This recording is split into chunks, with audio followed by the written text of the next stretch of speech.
First అయితే ఈ video చూడండి మామ, మళ్ళీ మాట్లాడుకుందాం. మేడం నువ్వు పక్కనికి వచ్చినావు, మమ్మల్ని చంపనికి వచ్చినావా? నేను కూడా తింటా మేడం, అప్పుడప్పుడు అప్పుడప్పుడు తింటున్నావు. డైలీ చిన్న పిల్లలు పెద్దోళ్ళు తింటున్నారు. దానివల్ల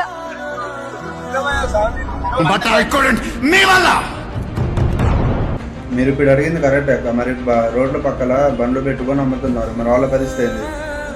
బోండాలు బజ్జీలు మీద వాటి మీద ఎక్స్పైరీలు ఉండవు. నిన్నటి ఇవాళ అమ్ముతారు, మరి అవి తింటే రోగాలు రావా?